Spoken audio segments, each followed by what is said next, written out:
राधे राधे मित्रों, भारतीय वेद और पुराणों में हमें 4 युगों का स्पष्ट वर्णन पढ़ने को मिलता है। मित्रों, सृष्टि के संचालक हमारे भगवान श्री विष्णु जी ने कालखंड के प्रत्येक युग में अवतार धारण किया है और अपने चारों युगों के अवतार में भगवान ने 4 प्रमुख धामों की स्थापना भी की है। जैसे सतयुग में भगवान ने बद्री नारायण के अवतार में बद्रीनाथ धाम की स्थापना की, तो त्रेता युग में भगवान ने राम के रूप में रामेश्वरम धाम की स्थापना की।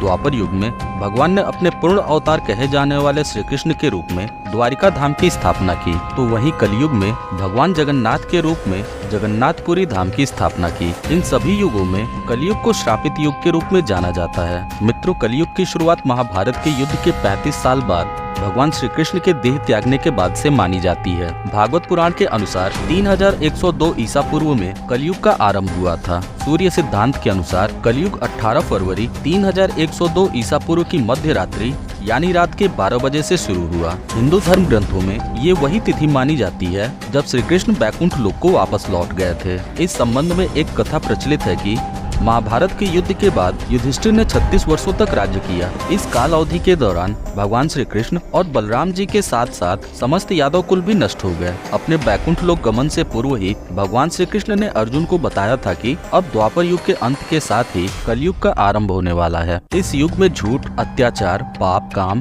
क्रोध अपना प्रचंड प्रताप दिखाएंगे और भगवान ने अर्जुन से अपनी रानियों और गोपियों को मथुरा पहुँचाने का आदेश देकर अपनी लीला का समापन कर दिया। जब अर्जुन भगवान के आदेशानुसार रानियों और गोपियों को लेकर मथुरा जा रहे थे, तब रास्ते में डाकुओं के एक विशाल समूह ने अर्जुन और रानियों को लूट लिया। अर्जुन उनकी रक्षा करने में असफल रहे थे। इस घटना से दुखी होकर अर्जुन ने तय किया कि अब वे भी हिमालय को प्रस्थान करेंगे और देह का त्याग करेंगे। जिसके बाद अर्जुन अपने चारों भाई और द्रौपदी के साथ हिमालय की तरफ प्रस्थान कर गए। जाने से पूर्व उन्होंने राज्य का भार अभिमन्यु के पुत्र परीक्षित को सौंप दिया था। परीक्षित अत्यंत ही धर्मात्मा और ज्ञानी राजा थे। एक बार परीक्षित शिकार करने के उद्देश्य से जंगल में गए। तब उन्होंने देखा कि एक निर्दयी इंसान बहुत ही क्रूरता से एक गाय और एक बैल को पीट रहा है। व्यक्ति ने पीट कर बैल के 3 पैर तोड़ दिए थे और वो बैल अपने एक ही पैर पर खड़ा था।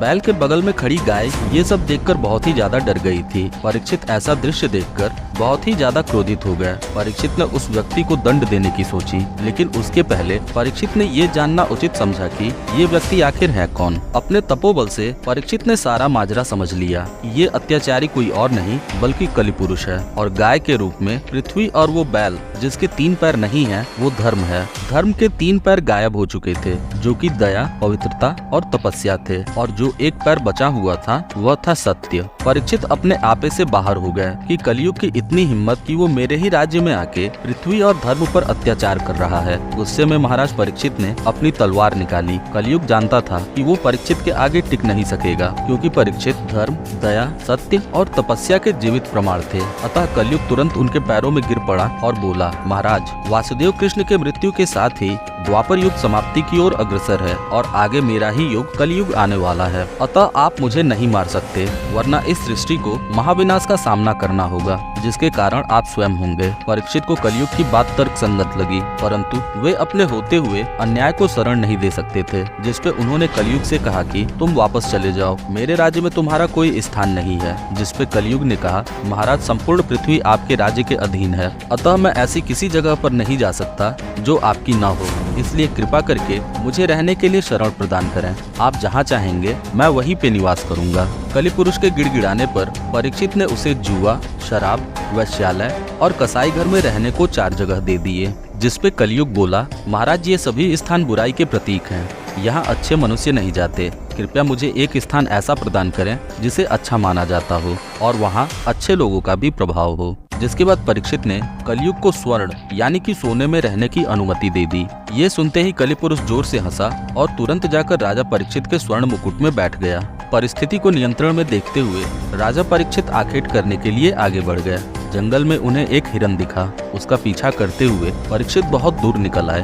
परीक्षित को बहुत जोर से प्यास लग चुकी थी, लेकिन उस सुनसान जंगल में उन्हें ये बताने वाला कोई नहीं था कि उन्हें पीने के लिए पानी कहाँ प्राप्त होगा। इसी क्रम में भटकते हुए महाराज परीक्षित ऋषि शमीक के आश्रम में पहुँच गए। ऋषि शमीक का उस दिन मौन व्रत था, इसलिए वो अपने साधना में लीन थे, परंतु राजा परीक्षित इन बातों से अनभिज्ञ थे और कलयुग उनके सिर पर सवार होकर उनकी मति को भ्रष्ट कर चुका था। अतः राजा ने ऋषि शमीक से पीने के लिए पानी मांगा, परंतु शमीक ने कोई उत्तर नहीं दिया। महाराज परीक्षित ने कई बार पानी की मांग की, परंतु शमीक अपनी साधना में लीन रहे। कलयुग के प्रभाव से परीक्षित ने सोचा, ये घमंडी साधु मुझे अपने पूजा का पाखंड दिखा रहा है और मेरे प्रश्नों का उत्तर न देकर मेरा अपमान कर रहा है। जिसके बाद परीक्षित ने शमीक को दंड देने की सोची, पर पूजा में लीन साधु को मारना उचित न समझकर उन्होंने एक मरे हुए सांप को अपने तीर से उठाया और ऋषि शमीक के गले में उस मरे हुए सांप को लपेट दिया और हंसते हुए पानी की तलाश में आगे निकल गए। ऋषि शमीक के पुत्र श्रृंगी उस समय स्नान के लिए गए हुए थे और जैसे ही वे आश्रम में वापस आए तो अपने पिता के गले में मरा हुआ सर्प लटका देखकर श्रृंगी अत्यंत क्रोध में भर गए और उन्होंने श्राप दिया कि जिस व्यक्ति ने भी इस नीच कर्म को किया है, आज से 7वें दिन तक्षक नाग के डसने के कारण उसकी मृत्यु हो जाएगी। ऋषि शमीक जब ध्यान से उठे तो उन्हें सारी बात का पता लगा और उन्हें अपने पुत्र की गलती का एहसास हुआ। शमीक ने श्रृंगी को समझाया कि परीक्षित बहुत ही दयालु राजा हैं, परंतु कलयुग के प्रभाव में होने के कारण उनसे अनजाने में ये पाप कर्म हुआ है। तुम्हें बिना विचार किए श्राप नहीं देना चाहिए था, लेकिन अब श्राप को वापस नहीं लौटाया जा सकता था। इसलिए राजा को सावधान करने के लिए शमीक परीक्षित के पास जाते हैं और सारी बात बता देते हैं। परीक्षित को समझ आ गया कि उनका अंतिम समय आ चुका है, जिसके बाद उन्होंने अपने पुत्र जन्मेजय को राजा बनाया और एक सन्यासी की भांति भागवत का पाठ करने लगे। जन्मेजय ने नियति के विरुद्ध अपने पिता के प्राणों की रक्षा के लिए सुरक्षा का कड़ा प्रबंध किया, पर नियति को भला कौन टाल सकता था। जब तक्षक नाग को ये पता चला कि जन्मेजय ने परीक्षित को मृत्यु से बचाने के लिए कठोर इंतजाम किए हैं, तब तक्षक ने अपना स्वरूप बदलकर एक कीड़े का कर लिया और छुपकर उन फलों के बीच में बैठ गया जो महाराज परीक्षित के खाने के लिए रखे गए थे। भगवत कथा से मुक्त होकर जैसे ही परीक्षित ने फल खाने के लिए उठाया, तभी तक्षक फलों के बीच से निकलकर अपने वास्तविक रूप में आ गया और परीक्षित को डस लिया। परीक्षित की मृत्यु होते ही कलयुग ने संपूर्ण पृथ्वी लोक पर अपना राज्य स्थापित कर लिया।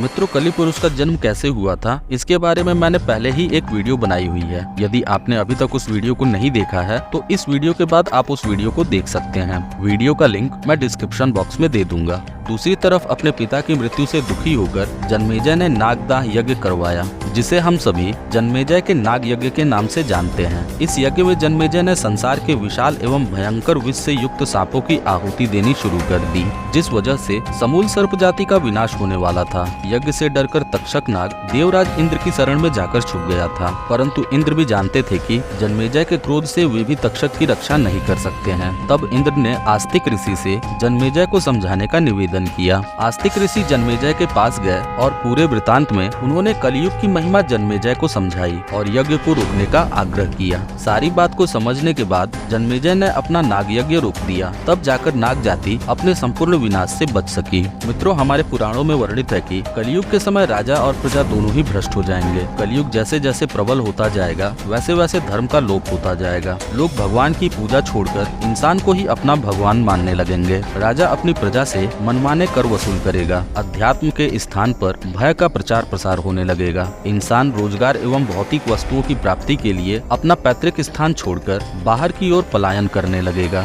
शक्तिशाली एवं पैसे वाले लोगों का वर्चस्व होगा। लोग इनकी गुलामी करेंगे। अकारण ही मनुष्य एवं पशुओं का वध किया जाएगा। लोग विषय वासना को ही अपने जीवन का आधार बना लेंगे। काम वासना लोगों की मुख्य जरूरत बन जाएगी। गुरु और गुरुकुल की परंपरा समाप्त हो जाएगी। नशीले पदार्थों का सेवन करने वाले योग्य इंसान माने जाएंगे। मित्रों, इन लक्षणों में से कई तो वर्तमान समय में भी अपना प्रभाव दिखा रहे हैं। वर्तमान की स्थिति तो फिर भी ठीक है, परंतु जैसे जैसे कलयुग प्रबल होता जाएगा, वैसे वैसे परिस्थितियां और भी भयानक होती जाएंगी। धर्म का संपूर्ण लोप हो जाएगा और भगवान को मानने वाले उंगली की गिनती पर रह जाएंगे। भगवान की भक्ति करने वालों को प्रताड़ित किया जाएगा और जब कलयुग अपने चरम पर होगा, तब भगवान कलि पुरुष का अंत कर सतयुग की पुनर्स्थापना करेंगे। तो मित्रों, आज की वीडियो में बस इतना ही। उम्मीद है कि जानकारी आपको जरूर पसंद आई होगी। ऐसे ही और रोचक जानकारी के लिए सब्सक्राइब करें हमारा चैनल धर्मकुट टीवी। मिलते हैं फिर अगली वीडियो में, तब तक के लिए राधे राधे।